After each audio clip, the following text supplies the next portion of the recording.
Behind the Counter with the Foods.Our podcast is brought to you by Berkshire Hathaway's 5-time Platinum Award Circle of Excellence winner and New Jersey's best realtor, Jennifer Kotler. Jen has over $100 million in sales and treats her clients like family. Jen knows New Jersey from head to toe. Selling or buying? Jen Kotler is your partner from beginning to end.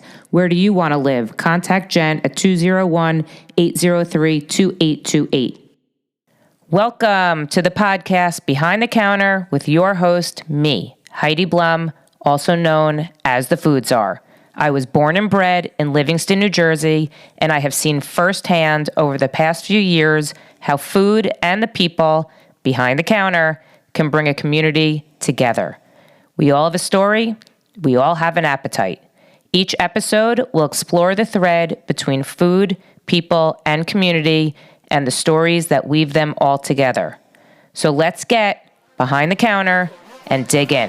Here we go. This is Behind the Counter. Beyond the counter. With the Foods.Our. Here's Heidi. Welcome back to another episode of Behind the Counter with the Foods.Our with your host, Heidi Blum, which is me. And today we get to talk about my favorite subject, which is beer. I am at Autodidact in Morris Plains on Route 10 heading east. And they are now celebrating their first year anniversary. So I'm sitting with one of the owners, founders, and beer gurus, Ron Scouten. Hi. Thanks for having me. I appreciate it. Oh my God, I'm so honored to be here. I know this took a while, but I'm so glad we got it done. No, this is great. Yeah, I know. It's been such a crazy couple weeks with the anniversary, and then we did AC Beer Fest last week, so it was it's been a little bit of a chaotic. Oh, how was run. AC Beer Fest? It was actually really good. Beer fests can be a little hectic and crazy, but it's quite a structured, big operation, and they have all these bands and. It was so many of our peers and friends. It was ended up being a really nice weekend. So that's awesome. Yeah, it was great. So let's start from the beginning. Okay. So your other partner is Ron. Also Ron. Yep. Correct. It's a lot of Rons around here. Yep. So let's talk about the journey that got you to where you are today. Sure. So how did you and Ron meet? We both played in bands when we were younger. Just music and stuff like that was part of our day to day, and then our friends and in other bands, and we ended up just being around each other pretty frequently. But then, life goes on. And we didn't spend a ton of time together. But then I was living in Queens, and there's a brewery called Other Half. That's pretty well known now. Yes, it is. That was really starting to blow up, and there was always the lines that everybody waited in to get their beers. And Ron and I would end up seeing each other at Other Half in the line quite a bit, and just started, we should hang out, whatever. And so we started hanging out. So then our wives and ourselves, we just started spending time together, hanging out. And then I was talking about homebrewing for a while. I did some homebrewing with my dad and my brother years and years ago and made some horrible beers on a countertop. And my buddy Kyle from work, when I was working at West Elm, he, we talked about brewing, and I texted Ron, and I was like, yeah, I think we're going to brew. And he was like, let me get in on it. And Kyle moved up to Connecticut during COVID, still very close friends with him, but Ron and I just started brewing, and then we're brewing in my garage for, on my deck in my garage for a good handful of years, and then we bought a nicer rig and was kind of trying to mimic what it'll be like to do it here, so that the transition wasn't jarring. And then, we did that, and we did that for a good couple years, and then we started, we bought a little canning thing. We were single canning beers and giving them out to our friends. I don't know if we're supposed to say that, but whatever. But we weren't selling them. We were just giving them to our friends and having people try them and building this little community, which was awesome. And then we started, we're like, all right, we're doing it. And we found this place, and the township of Morris Plains wasn't necessarily the first place that we looked, but West Orange, Livingston, all those towns, because I'm from West Orange, and Ron's in Cedar Knolls, those towns weren't necessarily as open to a brewery as Morris Plains was, and they were actually really open to it. They helped us push through. Silly of them, by the way. Yeah. I agree. Yeah. The towns of Livingston and West Orange could really use a brewery, but I'm with you. Yeah. Autodidact too. Yeah. Listen, I'll throw up a taproom right there. Yeah. And then we built this place out for a year. Both of us had babies around the time we were building it out, like fools. But we powered through it. Our wives are angels, and we were able to do all this, and now we're a year into it, and it feels surreal sometimes, but it's exciting. So I have like so many questions. So, okay. You guys do home brewing. What was like your favorite type of beer at that time that you were like, I want to do something like this? So, I mean, we like our IPAs here for sure. But when it comes to that, it is really hard. They're a weird beer to mimic from the commercial to home brewing. But when we bought we bought a nice homebrew setup, we started doing them there. And figured out all the little things, made a ton of terrible beer, and then just trial and error each a little specification, whatever. And we started doing IPAs, but I liked horsing around with some of the other styles too. Like we have a hoppy blonde, which is coming out. We're brewing that today, actually, and it's a couple of lagers and stuff like that. We're big lager dorks too, but as far as impatience, that's tough for us. Wanting to turn things around faster, but you need to have a lot of patience with a lager. So why is that? It's a bottom fermenting yeast, so it takes a lot longer. You ferment it cool, and then you let it rest for. I mean, some of our lagers we let sit for 6 to 8 weeks, something like that. Wow. So yeah, it's a multi-month process rather than a 2.5 week process like an ale is. So when we were homebrewing, we only had these little 7 gallon fermenters, so tying them up for 6 weeks, it was brutal. It was hard to do that. But, and then you didn't know how it was going to turn out. Right. Also, yeah. Of course. And then of course we definitely had a few choice lagers to pour down the drain for sure after 6 weeks, which is a bummer. But so would the two of you you would obviously need taste testers because the two of you are probably so biased. You're like, oh, this is good. There's like pizza guys who start making pizza in their out of their homes, and then they sort of build they sort of build a following. Sure.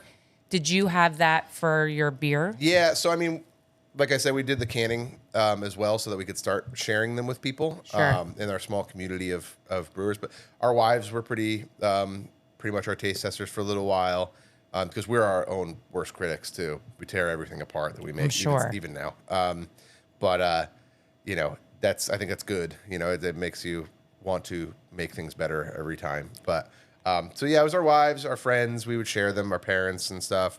And then it started to make this little community with some friends of outside our comfort zone, which was more important to us too, because you want to make sure you get the most honest opinion you can possibly get. Sure. Yeah.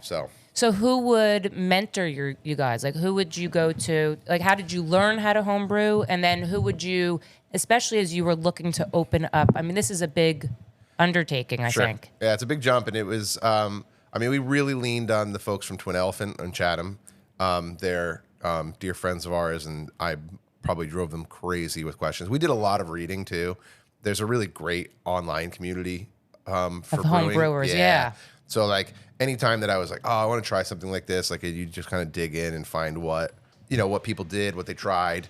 And then also just a lot of trial and error on our part, too. But we dealt with, I spoke to Colin from Oak Flower Brewing. They opened up, they opened up November of 2022. We opened up in March of 23. Right. So, as far as the build out process and the ABC and all that stuff, we kind of leaned on him and hey, you're 3 months ahead, break it down for us so we don't screw it up. During COVID, we were brewing a ton. And Colin, we were all working from home. So I would go on, I would have a tab open on my computer. I don't work there anymore, so I can really tell them, I could really talk about how much I really wasn't paying attention. But, Colin and I always tried it on Facebook, and I would just be like, I'm doing this. What do you recommend? We're doing this. What do you recommend? And just temperatures and all the little refining tools and pieces that go into making a better beer than you think it takes, So what's amazing about all these, we call them craft breweries, right? I mean, that's, and there's so many more than there were. I mean, they're all over. Yeah. But it's amazing how it really seems like you guys, there's no competition. It's all camaraderie. For sure. Yeah. No, I don't think that there's it's very, everybody helps, and it's really kind of cool. You know, we grew up in kind of a punk rock community that was so awesome when I'm 38, so when I was Your baby. yeah, mid-teens and high school years, and just after that, and playing music and stuff, and being around a really tight-knit, great community. That kind of broke apart as I got older, but then, you strive to find that community again, and it feels kind of like the craft beer community is like that. You've spoken to Jarrett before; was a part of that community as well. Yeah. A lot of my employees are part of that community, and we wanted to make this place like a similar vibe, I guess. And the brewing world is very comparable. I mean, that was my favorite part about AC Beer Fest, was just being around our friends and all the new friends that we probably wouldn't have made if we weren't part of this, which is awesome. So And breweries seem to, like, you guys collab a lot, right? Yeah. I mean, it seems like there's so many like crossover beers at all these breweries, which is amazing. Yeah, I mean, collaboration is one of those things that also I think comes from that old punk rock community that we all had too. Because I mean, that's what you really do as you go to these breweries and you chat with them and whatever. You find out that we're all part of that world, and collaborations are fun, and you get to chat and hang out with friends, meet new people, and all that. But I think on top of that, being a year in, the coolest part for us has been the learning experiences that you get from working with these people and getting to see their process or picking their brains about little things and how did you guys do that or whatever. And I feel like we've definitely refined our brewing process from just random things that we learned from brewing with people. So. I was just going to ask, so like a year later, or even from when you were home brewing, do you see a big difference in your process or the taste of your beer? Yeah, for sure. I think there's we know what we like in regards to. I mean, we brew a lot of IPAs, and they're yay. Yeah, and we do them a lot, and I think we've tightened some things up. We changed some stuff and to make it something that we it's such a saturated beer like style, and so how do you make yourself stand out in that? So there's little things that we kind of like nuances that we've added to our process that we find that we really loved, and so yeah, it's definitely come. Like, I mean, Daylily is our like flagship pale ale, and on the homebrew scale was horrible. I hated it, and we were debating like, we're opening the brewery. What do we want to have our opening tap list?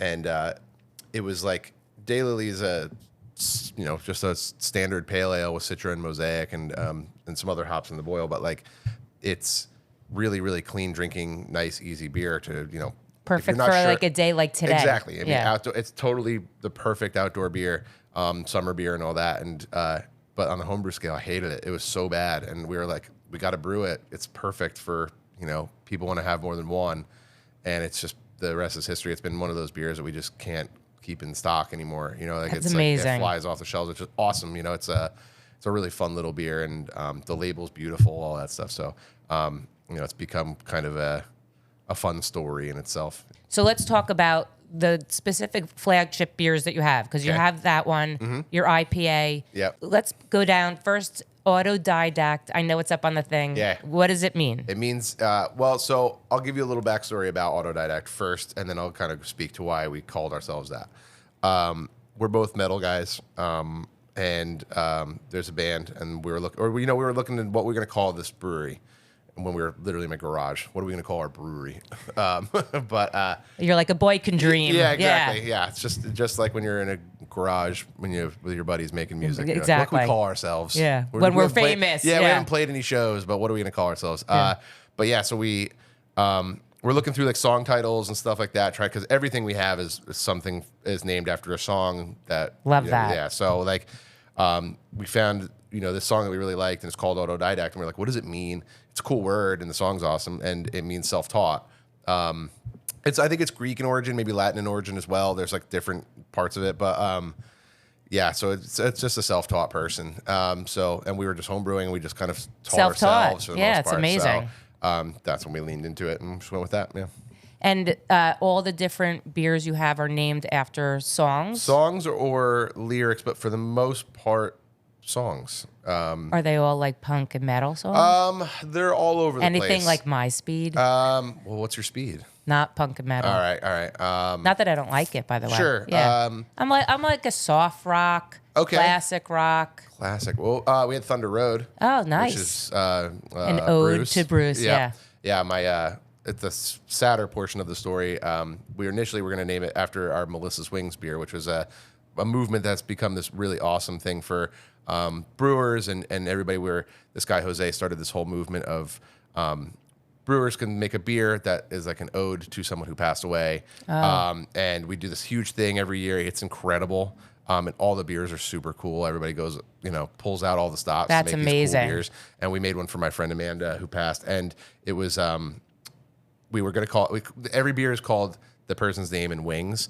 And so every brewery has it yeah, named so it's after Amanda's their- Wings or which Bob's is your Wings. version. Yeah, Amanda's Wings was ours. I gotcha. And then so yeah, like That's beautiful. it was by the way. it's so cool. Yeah. And it's a really, really fun movement too. And he raises a ton of money for a good cause. He's the sweetest person you'll ever Is it meet. a different cause every year? No, I think he always sends it to, I think it's St. Jude's. Correct me if I'm wrong. I'm not sure, so don't quote me on it. But he donates it, and then he has a big thing for all the brewers at a different brewery every year, and we all get That's together. amazing. It's so cool. But anyway, It's the we were gonna community. it really is. And we were Yeah. going to call it Thunder Road, but then we were like, oh, let's call it Amanda's Wings. And so we did a collab with Oak Flower and called it Thunder Road, and that's kind of like an homage to her as well. And that beer came out awesome. So yeah, And so who does your labeling? that's the other Ron. So he's graphic designer by trade, so he has the eye for that kind of stuff. I certainly do not. I can tell him what I think looks nice, but yeah, he's very, very good with those things. Because I find the labeling on a lot of the brewers cans are like, that to me is what drags me in a lot for of times. sure. Like if you're in a liquor store and you're looking in the refrigerator, you're like, that's cool, I'm going to try that. Yeah, so we weren't in a lot of liquor stores at first, and then we started exploring it, and we started getting into a couple of different stores, and we found that they were moving pretty well in the stores. And I was like, oh, it's because we all buy stuff based on the labels, and I think that they stand out a little bit. At the very least, they stand Sure. out. They're very pretty. So people take a shot on it, and I like to think that the beer is okay. So people are happy to go back and get more of it if you want. But Well, so it's interesting because I love going to a brewery. I think the vibe is just awesome. Totally. I don't think a lot of people know to go to a brewery, but look at us. We're sitting here. There's a Jenga board in between us. You always have music going. You do different types of theme nights. There's music playing. There's it could be a live band, Totally. a food truck. I Yep. mean, it's just the vibe in a brewery to me is It's always super welcoming, much and warm, and yes. and the people here are always usually pretty respectful, which is cool too.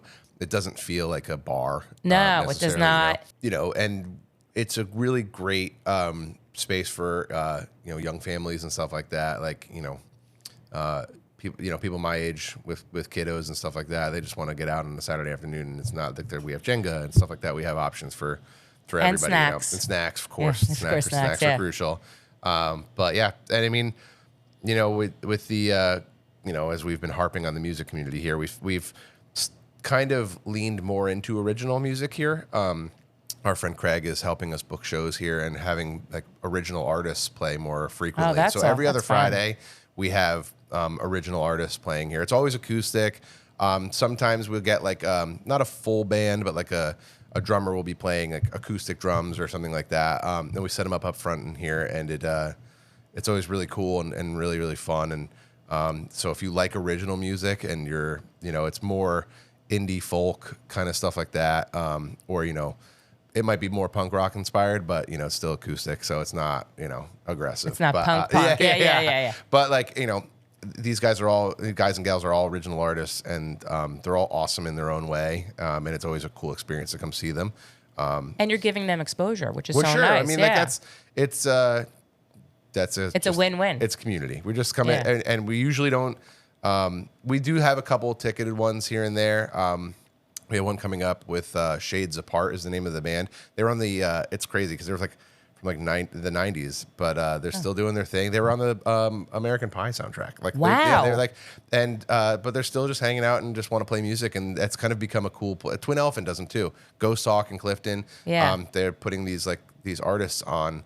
And giving them just a place to come play, which is awesome. Yeah. Because, not everybody wants to see, the Rock Me Mama like a wagon wheel, which is fun in its own right. Exactly, yeah. But when you're at a brewery, it's kind of cool to be able to share your music. So what's the benefit for someone to pick up cans here Okay. or from a liquor store?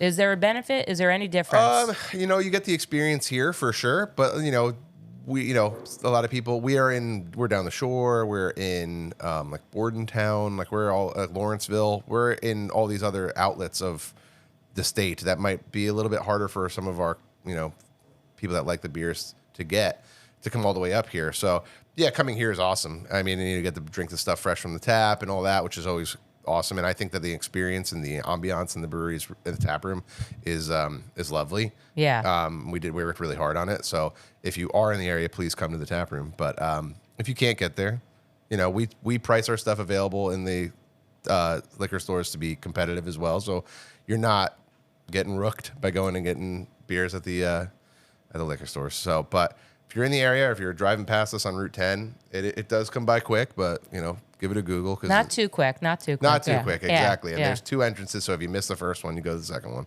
There's parking in the back. In beer is hops and barley and citra and mosaic, all those things, right? So, like, as a I'm a wine person. Okay. So there's a vineyard Sure. where the grapes grow. Yep. How do you get your materials? So there are distributors, or I don't know if what the right suppliers, I guess, is the word I'd look for. So we order our grains from different suppliers, and then hops are also available. They get bagged. They come in little pellets, or you can get them whole leaf, but they are grown on farms, just like grapes for wine and all that. And then yeast is cultivated in labs, and it's awesome too. That's a super cool world that I'm a dork about. But yeah, you can get so different suppliers supply different product and all that.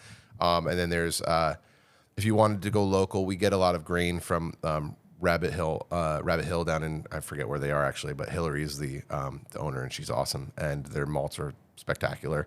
And so we try to do some more local stuff when we can.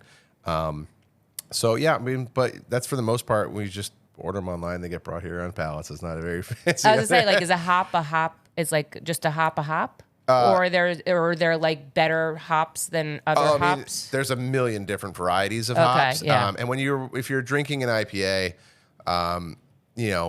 the coolest part, in my opinion, and it's something that we've kind of wanted to do more and more of, and other half used to do it all the time too, which was always so cool, is they would showcase a specific hop. Now there's so many hops that people have all used at this point, and your Citra or your Mosaic, or these easily accessible fruity hops. But there's a lot of Simcoe's a good one. Stuff, yeah. And then, but then there's a bunch of new varieties that have come out as well, and some of these smaller hop suppliers are making them, or they breed them. It's like they become, there's like a lineage almost to them, much like marijuana and stuff like that. They're all come from the same crop, so you can breed them and make a different variety. Doesn't always make it a good one, but yeah. But we do a couple of different. We have 2 different styles of beer. We do a hoppy blonde, and we do a single hop IPA as well, where we showcase one hop at a time, so you can get to know what the hop. It might not be your favorite hop, but at least you'll know if you like it or not. So sure. But yeah, there's a bunch of different ones. There's probably thousands at this point, is my guess. But there's always the ones that are favorite. But like for lagers, you want to get the stuff from Germany or to the Czech Republic, and then. So that's what makes it a Czech beer. Correct. Yeah, well, okay. yeah, and then the process is also part of all that. But the Czech pale lagers or Czech pilsners and all that stuff are lean a little bit more bitter or whatever. There's all different kinds of little nuance to each style. Right. But there's so many different lagers from the UK and Europe and stuff like that. There's Polish lagers and there's German lagers and then a lot of the American hops are much more fruit forward and there's West Coast and there's East Coast. There's some that work better with West Coast. So West Coast and East Coast is more of a yeast thing than anything else. Where like West Coast IPA is a much cleaner beer, whereas a New England or a East Coast or whatever, New England hazy, whatever, they're much more like chewier and they're opaque, for the most part. It's funny because there's. When you're describing a glass of wine, it's like, it's oaky, it's tobacco, it's, whatever I taste cherry. I mean, it's all that. When you're describing beer, like someone like me, I just know I like an IPA. Sure. But a West Coast to East Coast, I would be like, it's more bitter. It's more, what are the words? Like, I don't even know what I'm saying. I just know what I like. It's really funny that you said that because we're actually working on some of those things with our staff because there's definitely I'm not the best with descriptors. Yeah. Like there's a lot of fruit that I haven't tried, so I feel like a fraud if I'm like I get passion fruit from this. But so we're gonna have a staff meeting and we're gonna get a bunch of different hops and we're gonna get a bunch of different like exotic fruits and everybody just try them, smell the hop. You can't eat the hops, but you can smell them and all that. That way we can better speak to some of these more, exotic fruits or interesting fruit flavors. Like, because people be, oh, I get yuzu or,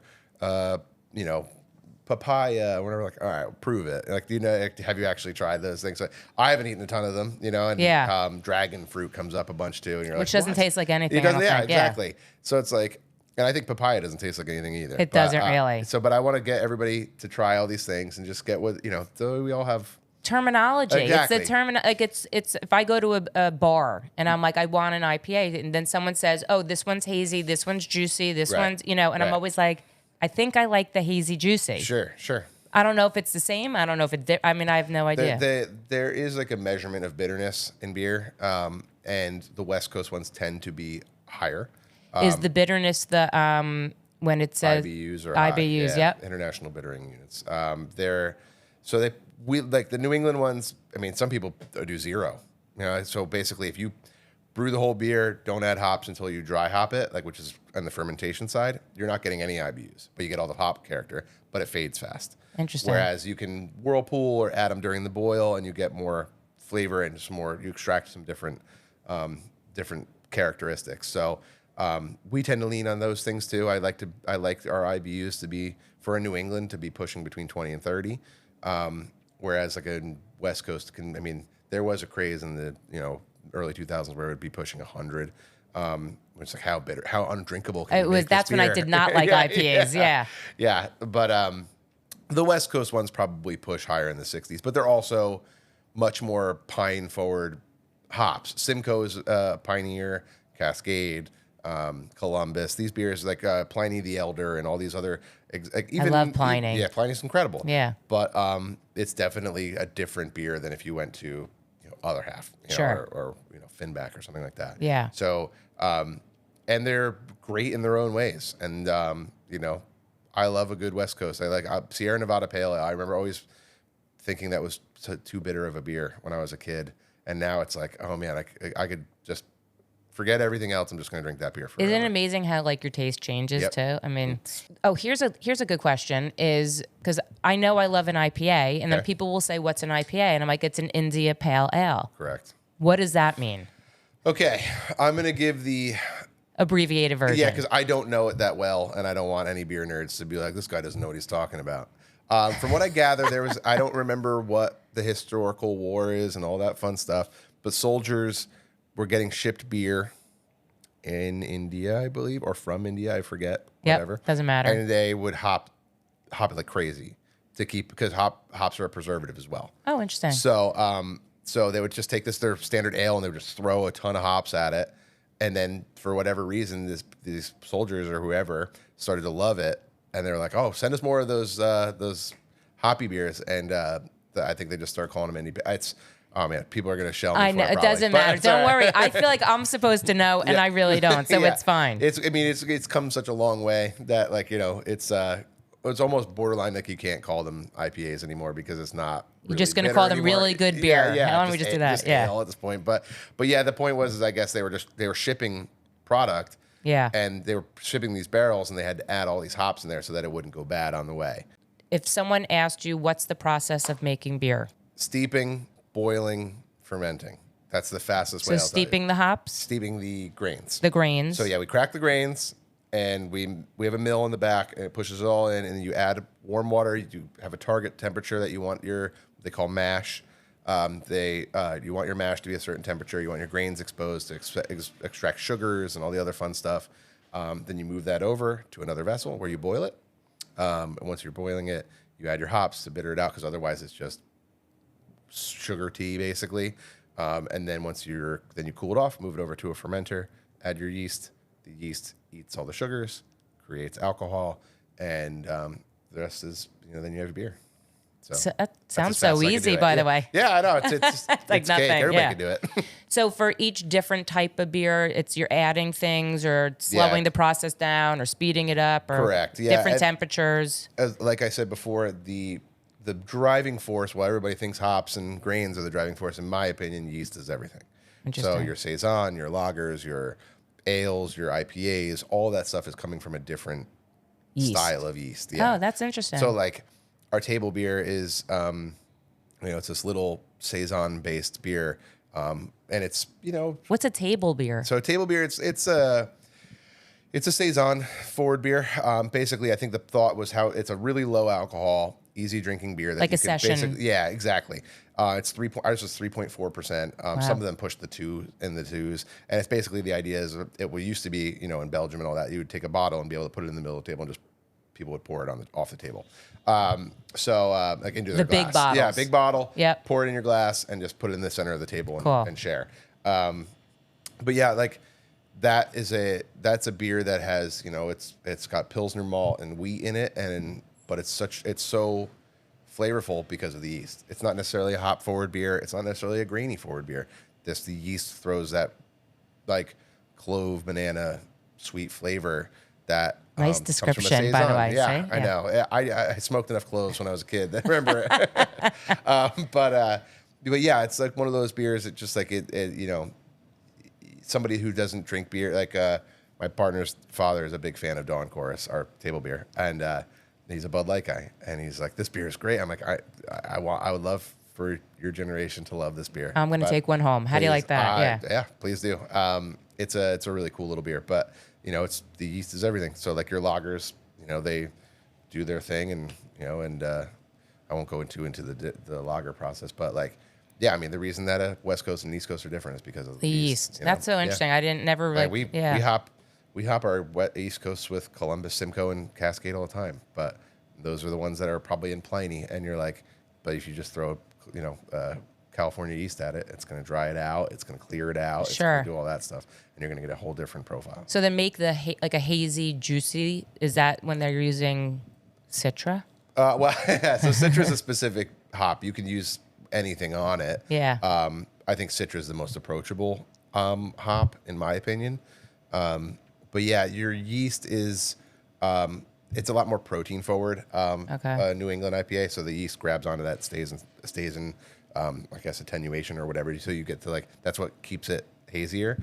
And then the hops do the same thing. Add to that when you dry hop it. But Citra is one of those hops. Citra and Mosaic are just very approachable fruit forward hops. So they're like a safe bet. If you're not sure, you want to try a different grain bill, or if you want to try different grains to see if you like, the base, don't horse around with the hops so that you can know that Citra and Mosaic will probably save this beer regardless because it's going to be at least easier to drink. Okay. But, yeah. So, I think a lot of people, in this health conscious world think that beer is like bad for you. I disagree wholeheartedly. And I think what people misunderstand also is that there's different types of beer, right? Like sort of like if we were going to do a dinner, Sure. you can do a beer pairing.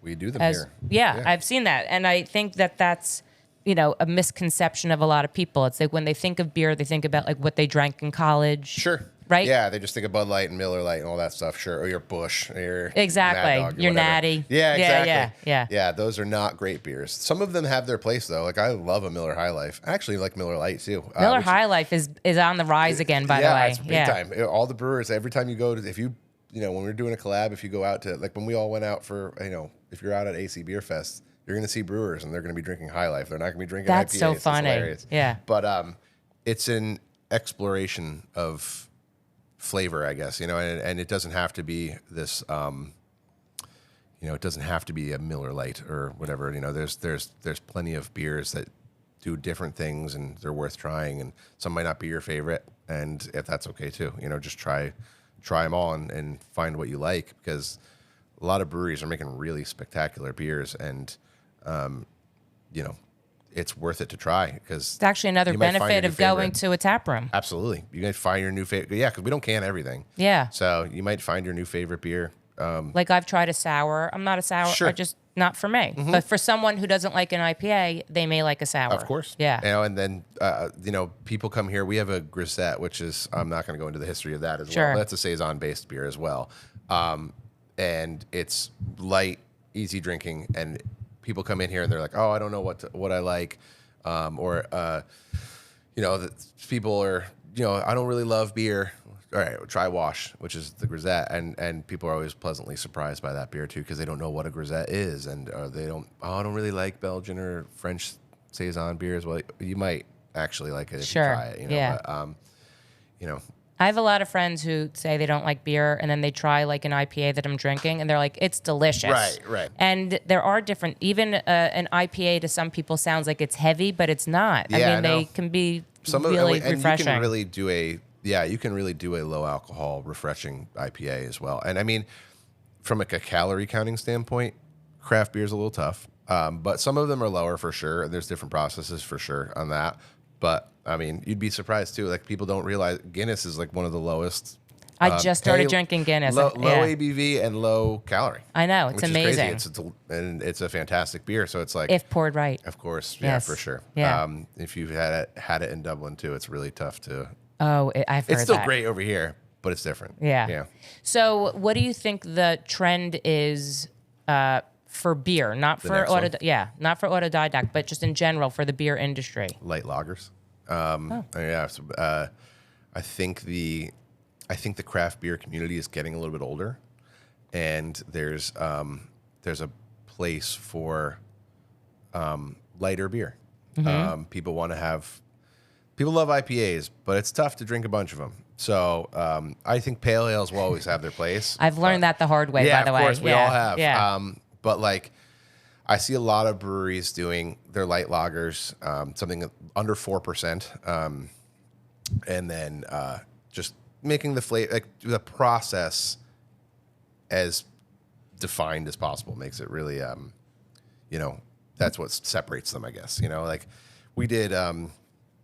We did a beer with Alternate Ending, which is down in Aberdeen, and they make a bunch of really great beer, but their lagers really stand out. And watching them come up here and we brewed with them, and that was a great learning experience because you really found out we really dialed in every little step of it. Was just a very involved brew day. And if you see any Alternate Ending lagers out there, just grab yourself one because they do a bunch of different things that are just make their beers stand out. And it's like, it's a lager, so what could be different than every other lager? Right, yeah, because you could say, the ideal part of, IPAs is you can horse around with different hops and, get something out of it that's different than the rest. But everybody has a Citra and Mosaic hoppy beer, and they're all pretty, like, they're not all good. Right, some of them are better than others and all that, and that's why lagers, it's worth a shot. Any of them. I mean, it's amazing when you think an IPA is an IPA, and you can try any breweries. Sure. There are some not really good ones. Yeah. So I encourage you to go try a lager. But yeah, we want to we're working on putting out a light lager ourselves, and just really dialing in a very, very refined process so that the lager is worth your consumption, basically. I love that. It's not a Miller Lite, but there's nothing wrong with that. No. Yeah. Everyone has their place. Yeah, exactly. So if you could go back and talk to young Ron when you were first home brewing, what would you say to yourself? What you know now, what would you say to yourself, that young little fella? Oh man, I don't know. That's a good question. Do more lagers, I guess. But there's a couple of different styles that I feel like I didn't do enough of that I wish I did more of at Back home. then, yeah. Rather than horsing around and figuring it out at 7 barrels, which is 217 gallons. Oh my God, yeah. But the different mixed fermentation and fruiting beers and stuff like that. We didn't add a lot of fruit to our beers when we were home brewing, and we have a collab coming up with someone that, if you're in the beer community or you're into beers, they are, people know who they are. I won't say it, but I'm working through it. But we're still working on the recipe. I thought I was getting like an exclusive he's here. a foodie, yeah. and he's a bit of a.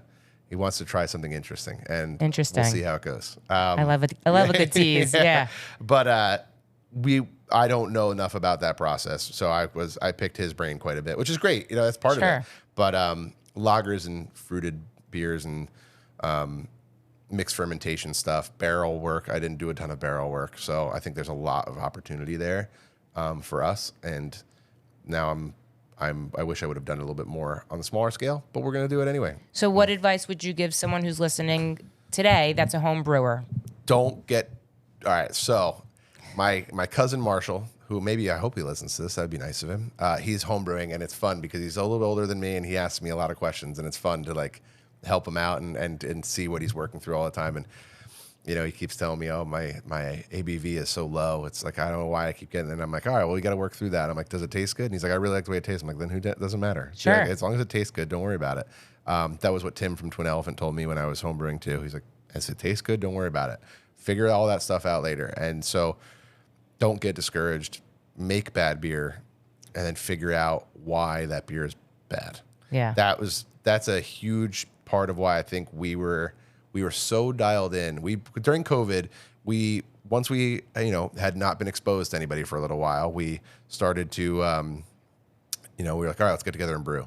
And we brewed so much every week, and we would do the same beer every week for a month or 2 months and just figure out which one we liked the most and why we liked it the most. So trial and error. It is an expensive hobby, so I understand, but like if you can, do the same beer multiple times and try a couple different little things, but one variable at a time, and then find out which one you like the most and then go with that. Right. Because there's a lot of room for error, but don't get discouraged if it stinks. And don't be afraid to pour it down the drain. We're 1 year in. Yep. What do you see within the next year?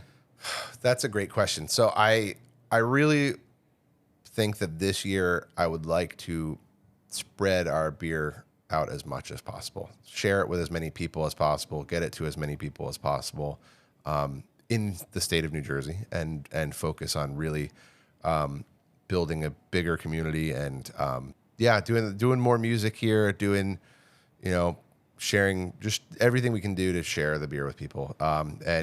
We did a lot of. It's funny when you look back at the past year how much we were like, we missed the mark on these couple things. Like, you're just, we got to brew this by this time to get it ready for this holiday or this event or whatever. Getting those things figured out and finding out how to do that stuff. But I think that the most part, I would like to. I just want to run the roads and get the beer to as many people as possible. I think that's amazing. Yeah, it would be fun. You guys, by the way, I did the video for you guys, and I immediately just said, like, you guys have a very cool vibe. You're very nice. Your beer tastes delicious. Thanks. So I'm so glad we did this, and I wish you. So I'm gonna say to everybody that's listening, drink beer. Yep, you should. Try beer. Yep. Go to your local breweries. Go to your tap rooms. Yep. Try it. Support local craft beer, support local business. I remember what I was going to say before, if you don't mind me tagging it on real quick. No, go ahead.